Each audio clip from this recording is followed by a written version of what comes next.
Welcome aboard to this month's Twinmotion webinar.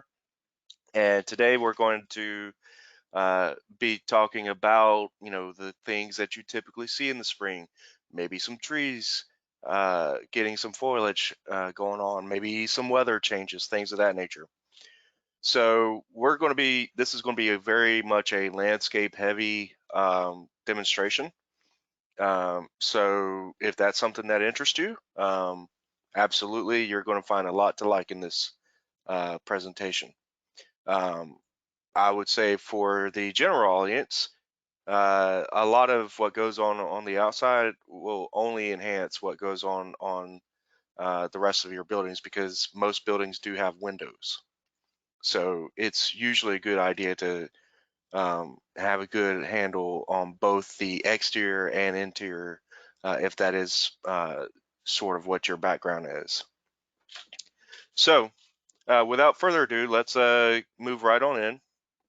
And a little bit about me. I've been doing this for a little bit of a while, um, specializing in both architecture and electrical engineering. Basically, if it is vertical, I've built it, or some variation of it, from residential houses to corporate offices, data centers. Um, Probably the only thing missing so far that I can think of would be theme parks, but that's a very, very specialized tool set there. I am based in Jacksonville, Florida, so I am on the complete opposite side of the continent from Lori. So hopefully, you know, everyone is Eastern time zone, makes things a little bit easier to understand. But if not, uh, today's presentation is going to work for you too.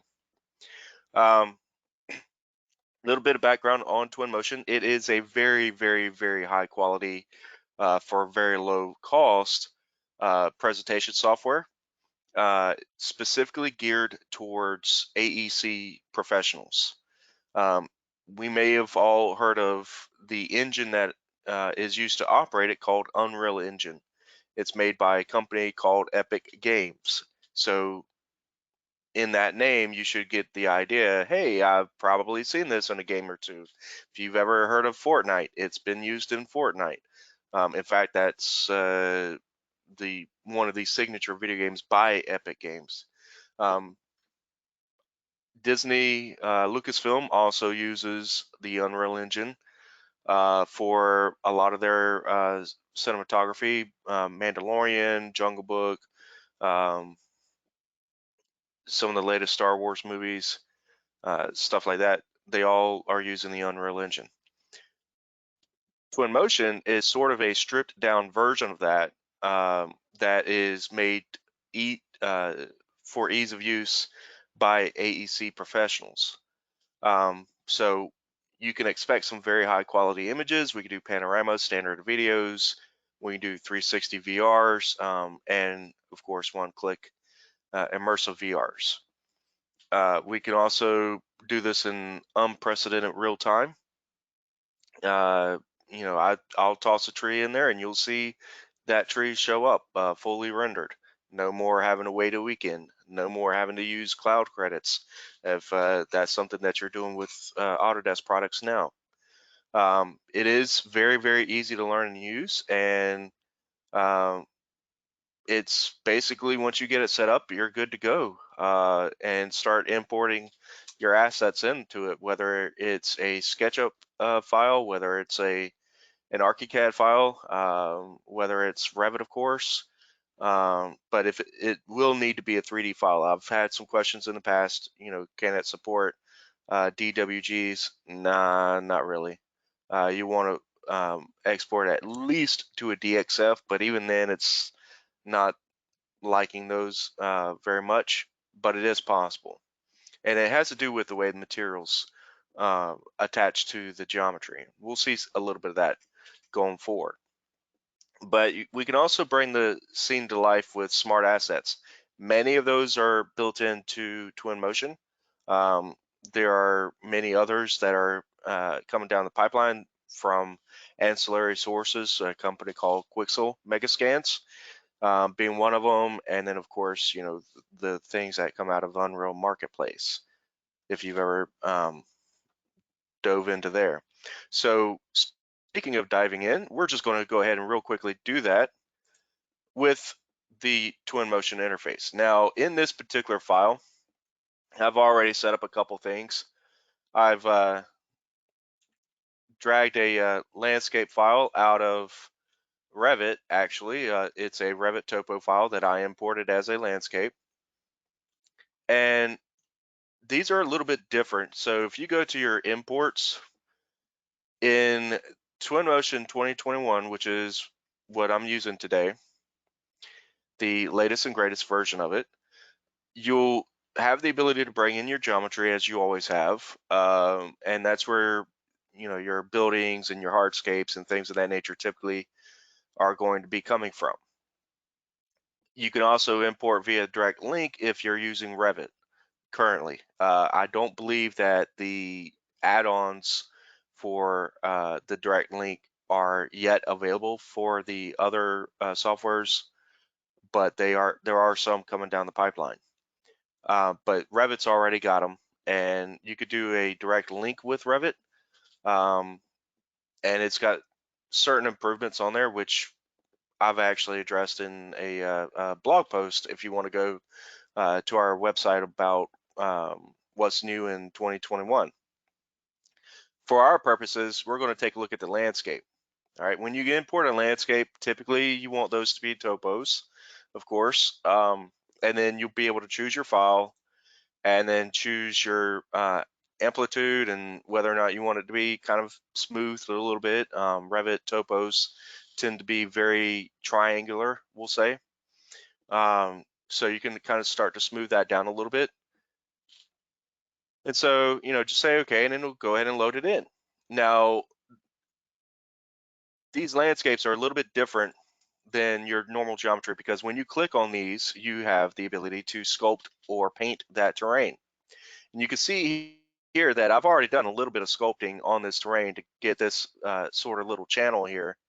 And so if I select my sculpt command and just come down, we see that, you know, I can adjust the diameter, the intensity of it. I can even choose different shapes that I want my brush to be. Now, these shapes are hard coded into Twinmotion, so unfortunately we can't add our custom paint brushes or anything like that like you're used to in maybe Photoshop.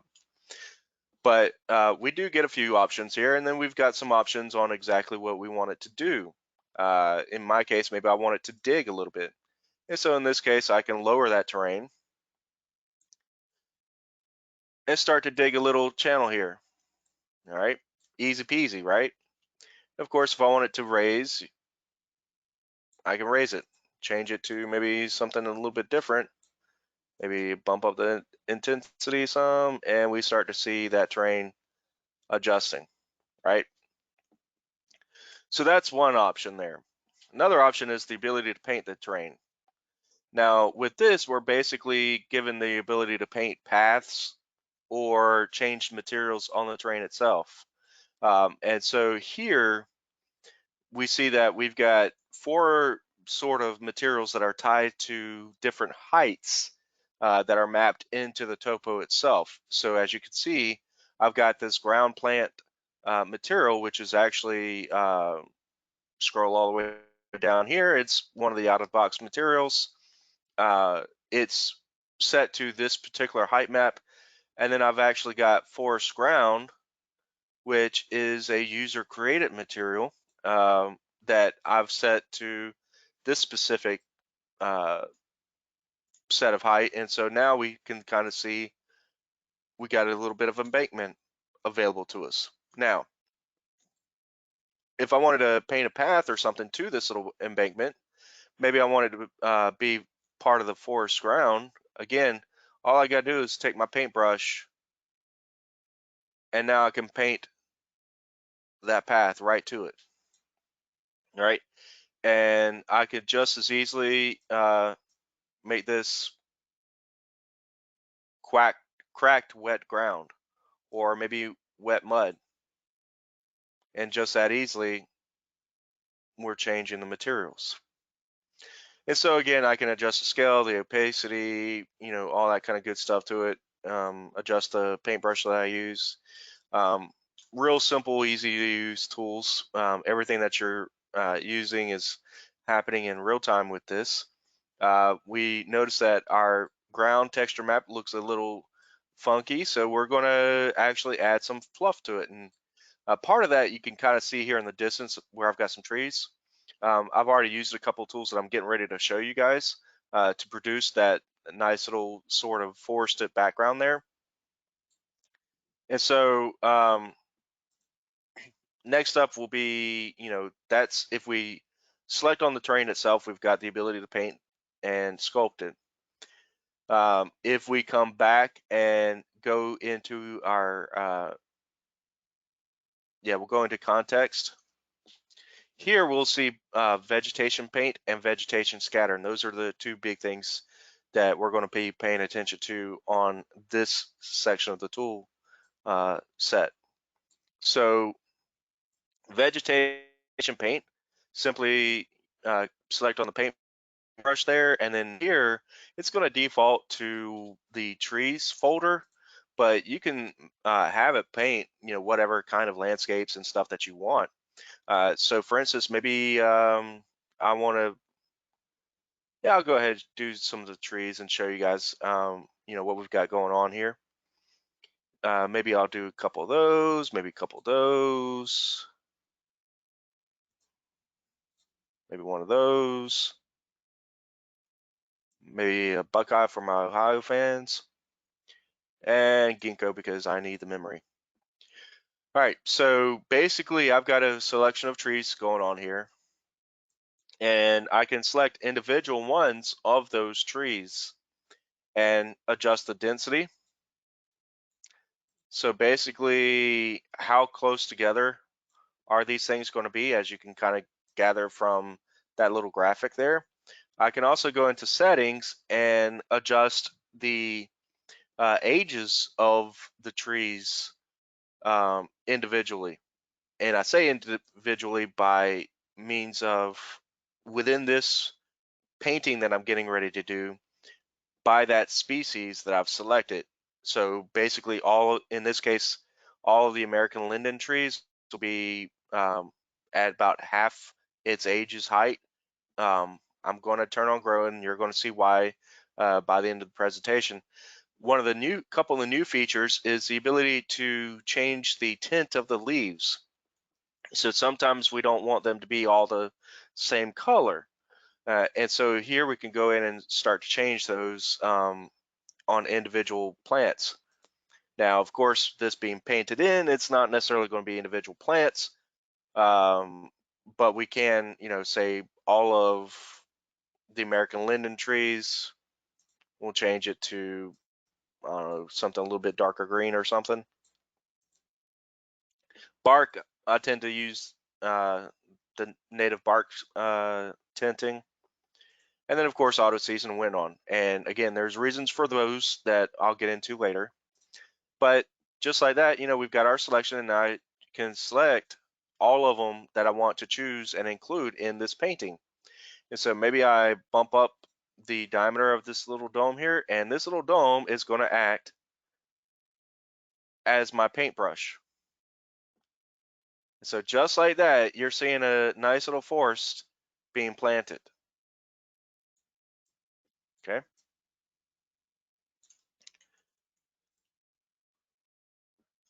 Sun's automatically, reflecting off those trees and all that kind of good stuff. Now you can come back and edit it by selecting on any one of the trees that are in that group, and they are grouped together um, basically under the painted vegetation asset that's in your scene library. Okay. So those are trees. We can also do grass that way. In fact, I often prefer to do my grasses this way because when you get really, really big topos, it tends to eat up a bit of processing power. So real quickly, I'm going to go back to my paintbrush tool. And this time, instead of doing trees, I'm going to choose my grasses. And since we're sitting outside, maybe along a little channel bank or something, might pick a couple different tall types of grasses. They might even have a couple weeds in there, and maybe some daisies. Yeah, everybody loves daisies, don't you, Laurie? So I'm going to bump the density of those down a little bit and bump the density of the grass itself up a bit. And weeds, I might do just a tad. All right. And just like before, I can go into settings. And now with grass, it's a little bit different. With grass, we can adjust the size. We can talk about the growth type. So if you're doing nice manicured lawns, we could do it to be uniform. But for right now, wild is fine. We can adjust the tint just like before. We can set up a dryness. So they're going to start to look a little bit more brown in hue. If again you're looking for well manicured lawns, maybe you're doing football fields or something like that, we can actually do the mowing stripes in our grass by setting up a percentage there, and of course setting the angles and sizes of the stripes and all that kind of good stuff. And of course I'm going to keep wind on. So just like that, I'm going to go in and select my grasses and then my paintbrush. And I might turn that down just a little bit and start painting away. Now you'll see that as I go over my topo using the paintbrush tool, my paintbrush actually follows the contours of that landscape. And so my grass does as well.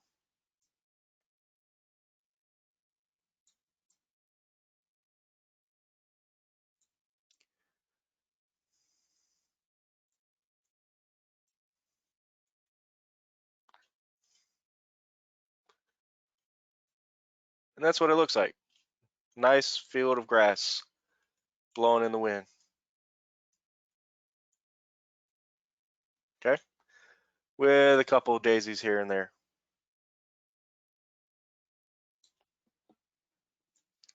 Easy peasy, very, very real time.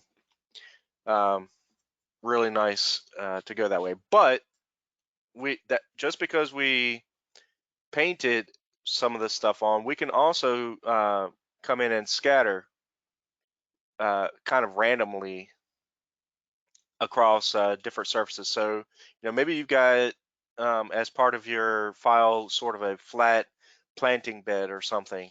Right here, I've got a surface that I've set up to the side.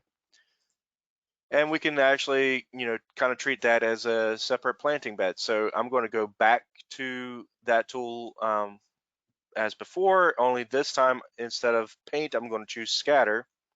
And scatter tends to default to grass because that's usually what you're going to be doing with the scatter command, even though you could do the same thing with trees. But here, let's, instead of tall grass, let's do a lawn. And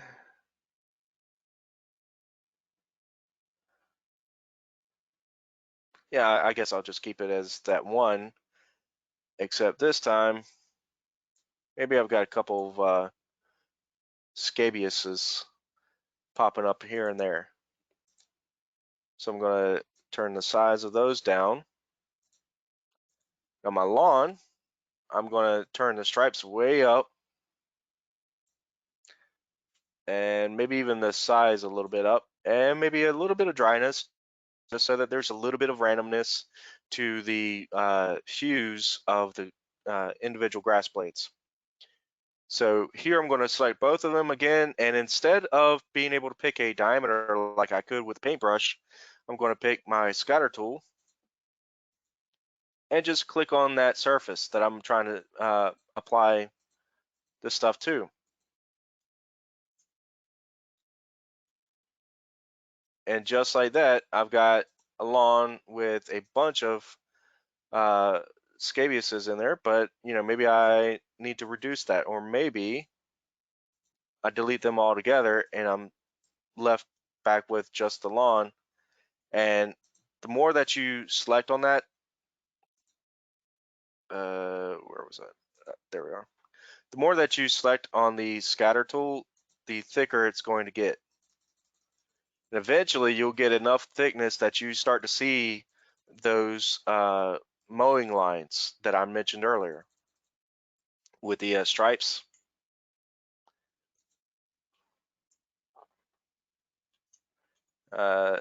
Real quickly, I'm just going to change the lighting here to maybe help it be able to be seen a little bit easier. So that's easy enough to do as well. If you go up to the little eyeball here, there's a couple different places you could do this at. The quickest and easiest one is at the eyeball, little what looks like a sun, and just change your time of day. All right, and just that easily, my sun's changed location, the whole lighting of the scene has changed. And I can come back down to my scatter and continue, popping that in there until I'm happy with the density of the grass or whatever other foliage that I've tossed in there. Okay, but we're not left with just the painting and the scattering. We can still come in and do individual placements. So if I want a tree standing on top of this hill, I can very well do that. Come over here, place a tree. And this time we'll do a spruce. Well, you know what? Because we got some friends on the West Coast, we'll do Colorado spruce. How about that? And just like that, I've placed that tree, and I can place it, individually wherever I want to. All right. Now, with these, I can also individually control the ages. All right. There's 3 separate models that are being utilized at different stages of the age. You'll notice that, if I were to make this really small, the trunk and the limbs are going to be very different than what we see on these others. Even the root system. So yes, if you're using the out-of-the-box trees, in many cases, you can also kind of do a root study if that's one of those things that you do typically. Start to get an idea as to where your roots are going to be at different ages of the tree.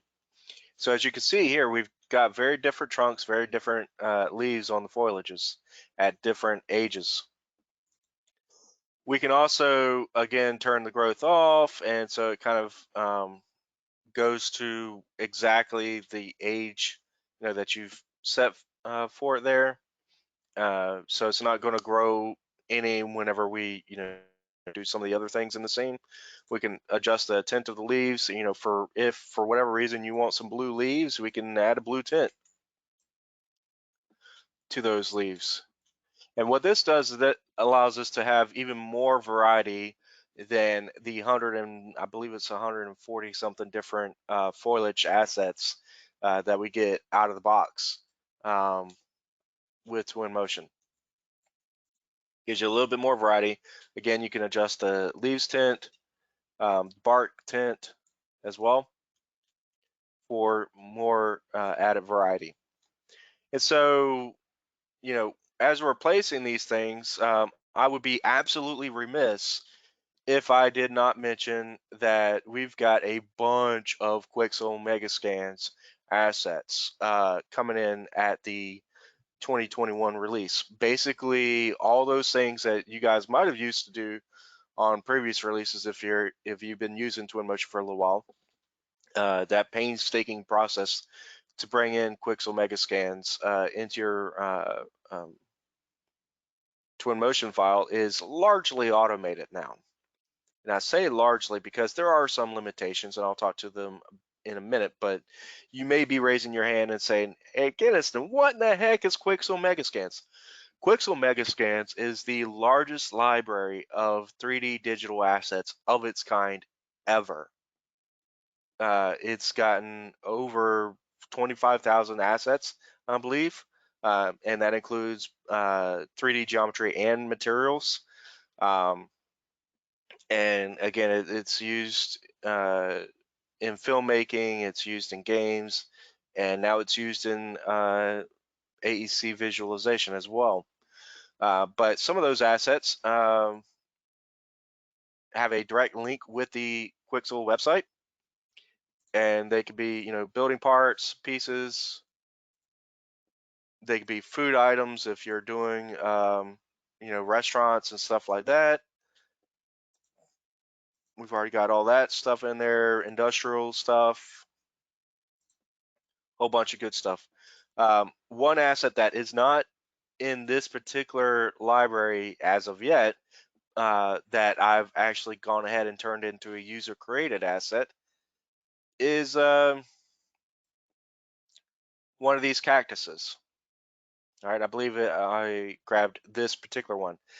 What you're seeing here is Quicksilver Bridge, which is a free download if you've got access to Quixel. It basically acts as a manager to manage all of your Quixel based downloads. Makes it very nice and easy. You literally can just drag and drop it into your scene. But I've already set up a user asset based off of that. And so in my user libraries, we'll just go over to my assets and over to landscape and my trees, and I've got this handy little cactus.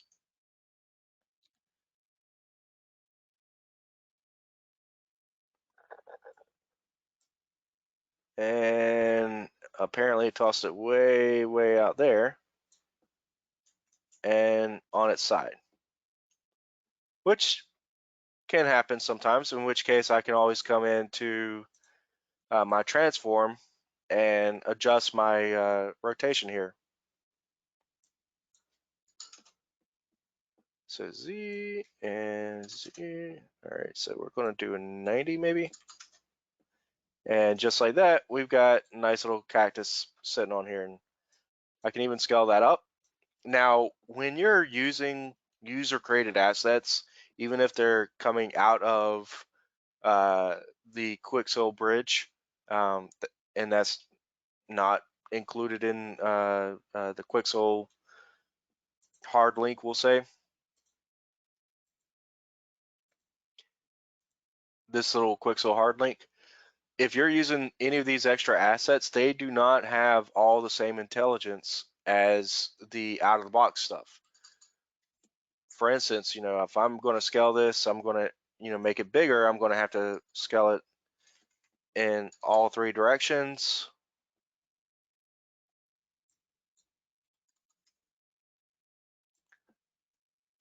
And so forth. Plus, it's not going to react to weather changes or anything like that. However, these trees and all of those trees will. You'll see that here in just a few minutes as well. So I'm going to get back and just quickly, I'm going to show some changes in the weather. And so I can go to my settings here, and then under weather, adjust my weather. And at some point, it's going to get more and more cloudy. Eventually, it's going to start to rain. And so if you want some nice sort of rainy cityscapes, you can absolutely do those. If you maybe adjust the season a little bit, not only are you going to, see some rain and some potentially some leaves changing, depending on if, they're supposed to change, whether or not they're evergreens or deciduouses. You'll see those automatically change with the seasons. But eventually hit up winter and some of those trees will no longer have leaves on them. And everything turns nice and, kind of a snowy white here. But eventually it becomes spring again and the snow dries up and, everything's nice and pretty outside. Here we can also adjust the growth globally with our trees. So you can actually, do sort of a as built at that stage of turnover, and then what might it look like 20 years down the road. Simulation there. All right. If we wanted to change, to different other times of day, of course, we can always do that. And eventually, you might see the moon pop up and with some stars. So we could do shadow studies and all that kind of good stuff as well. Now it's starting to look kind of nice and cinematic almost. Speaking of cinematics, I'm going to open up another file here and just have that playing as a option of what a finished scene might look like. Let's grab that one while we take some questions.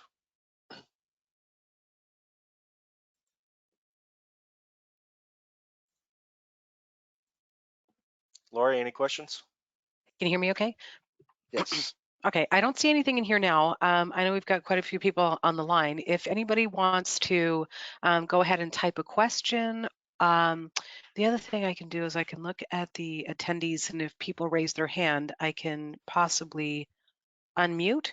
So I'm going to go full screen.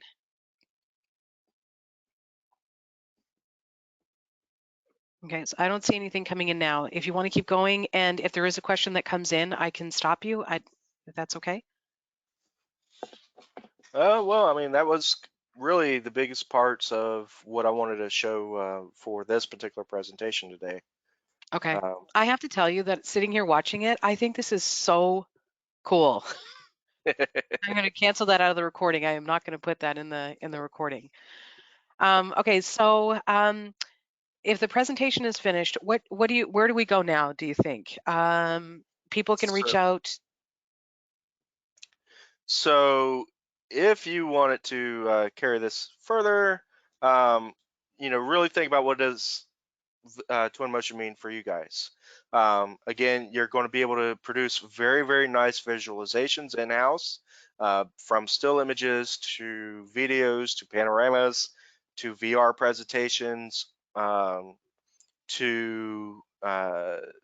even out of the box, not necessarily VR presentations, but regular computer presentations, like walking around as though you're playing a video game, type things like what I was just doing.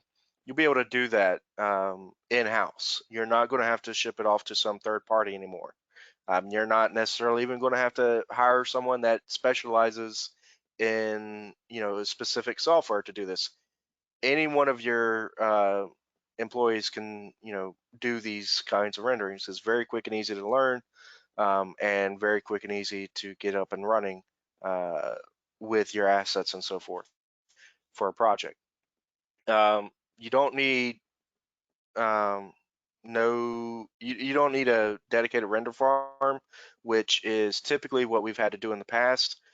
With 2021, we can actually export these presentation files, is what they're called, when you're able to just kind of walk through everything.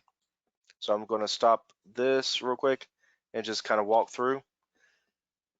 Being able to have your clients just walk through the scene a little bit slower there. Be able to walk through your scene just like they're playing a video game, same controls and everything. That in 2021, we now have the ability to send that out as a link to a website. And on that website, they'll be able to open it up and have the same controls and play with the lighting settings and all that stuff as I'm doing on their end as well. Wow. And I have tested it. I cannot get it to work on a smartphone, but tablets and laptops and all that kind of good stuff, you guys don't need to ensure that whoever you're showing these files to have the biggest and greatest computers available. Again, as long as they've got a decent internet connection, on a tablet or larger, they should be able to, view your files and, kind of walk around it and really get a sense to what it is that your design intent is.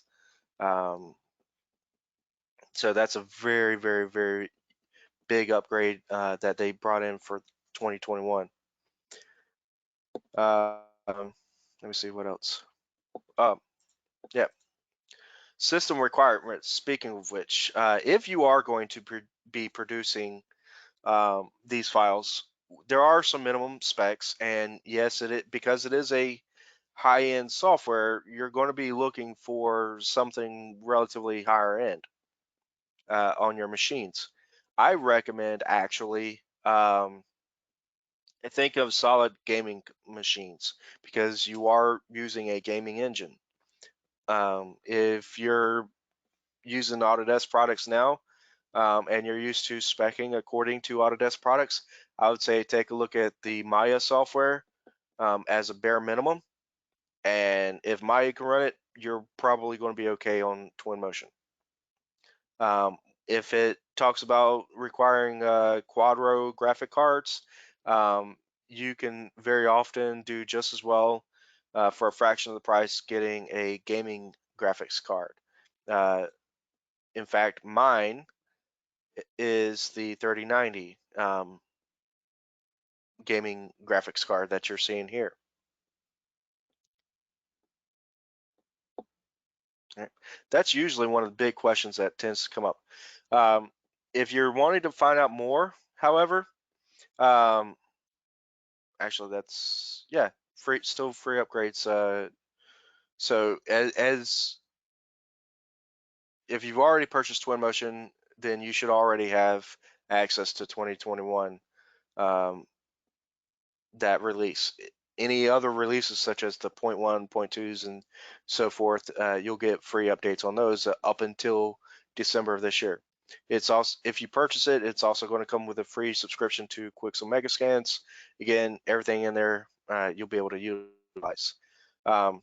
As for us, we do offer some training options with it. Again, it is a one-day shop where, again, start from scratch, and by the end of it, you'll be maybe giving Steven Spielberg a run for his money. And of course, we can also offer custom training as well. Biggest thing that I would strongly recommend is taking a quick screenshot of this link here, because it has got tons and tons and tons of resources, blog posts, webinars, and so forth that our team has put up with information on, on not just what I did, but a lot of the what's new in the 2021 release, and other different things that Twinmotion could do, such as phasing. If you're looking to do construction phasing, we can absolutely do that in Twinmotion, and we talk about it on that website. Okay, great. I didn't want to interrupt you because I want to have a clean edit for the recording. If you, the people that are with us today, if you go into the chat, I have copied that link and put it into the chat that you guys can click on it, and that will be a live link. And then I've also put my email address in there. If you guys aren't sure where to go from here, your salesperson will be able to help you, but if you're not sure who that is, I've put my name and my email address into the chat window. Awesome. Is that your last slide? Yes, ma'am.